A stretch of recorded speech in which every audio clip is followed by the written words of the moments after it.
नमस्कार मित्रांनो, soulful life या चॅनलवर आपलं सहर्ष स्वागत आहे. आज आपण श्रीकृष्णांचा एक उपदेश ऐकणार आहोत. तर चला पाहूया. भगवान श्रीकृष्ण म्हणतात, हे पार्थ, लक्षपूर्वक ऐक.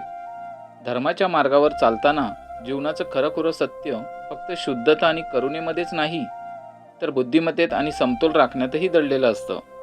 माणूस जर फार जास्त प्रामाणिक होऊन जगात फिरत असेल तर तो स्वतःच्या गुणांमुळेच दुखावला जातो.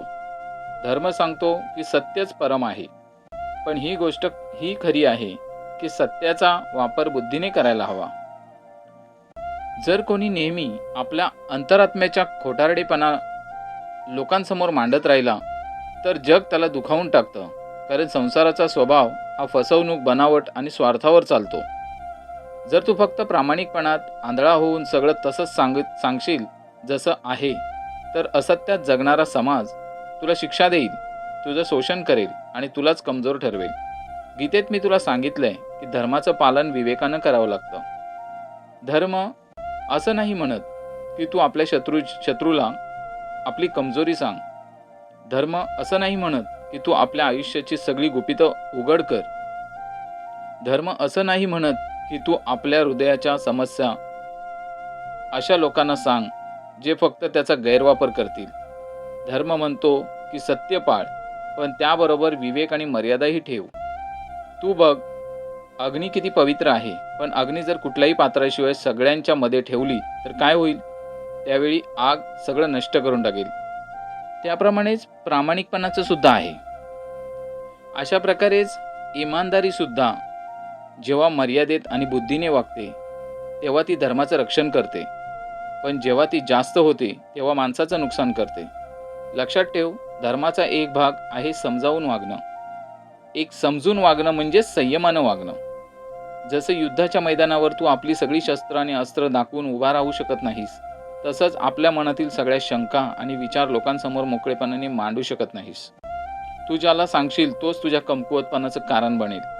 म्हणून पार्था, आयुष्यात इतका प्रामाणिक होऊ नकोस की तुझा धर्म तुझी रक्षा करू शकणार नाही.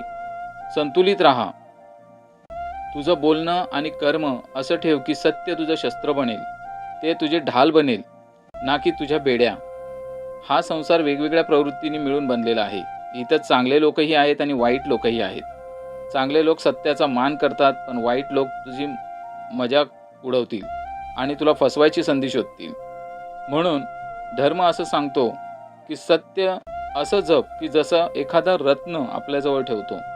सत्य वेळ आली तर ते दाखव आणि वेळ येईल तेव्हा ते लपवून ठेव.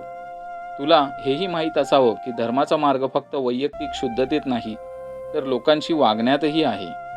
जर तू कोणत्या वाईट माणसाबरोबर खूपच प्रामाणिक झालास तर तू अधर्माला ताकद देशील, कारण तुझी प्रामाणिकता त्याचं शस्त्र होईल. हे पण अधर्मच आहे. धर्म म्हणजे असा व्यक्तींसमोर तुझं खरं रूप दाखवणं ज्यामुळे त्याची वाईट सवय संपेल, आणि चांगल्या माणसांसमोर असं वागणं ज्यामुळे त्याच्या मनात श्रद्धा जागी होईल. गीतेत असं सांगितलंय की धर्माचं पालन संतुलित पद्धतीनेच करायला हवं. कोणत्याही गुणाचं अति झालं तर ते दोष बनतात. जसं जास्त मीठ अन्न खराब करतं, तसंच जास्त प्रामाणिकपणा आयुष्य दुःखद करतो. म्हणून हे पार्था, तुला प्रामाणिक राहायचं आहे, पण विवेकानं सत्य बोलायचं आहे. वेळ पाहून धर्म पाळायचा आहे, पण परिस्थितीनुसार. हाच धर्माचा खराखुरा अर्थ आहे, हे लक्षात ठेव. हाच गीतेचा संदेश आहे. ए पार्थ, धर्माचा मार्ग तो आहे ज्यात संतुलन आणि विवेक दोन्ही असतात. तू जेव्हा प्रामाणिकपणा बुद्धीशी जोडशील तेव्हाच तुझं आयुष्य यशस्वी होईल आणि तू आपलं कर्तव्य नीट पार पाडू शकशील.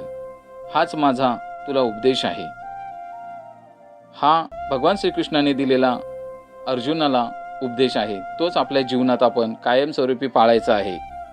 मित्रांनो, हे विचार तुम्हाला कसे वाटले ते कमेंट्समध्ये नक्की सांगा, आणि व्हिडिओला लाईक करा आणि आपल्या सोलफुल लाईफ या चॅनलला नक्की सबस्क्राईब करा. धन्यवाद.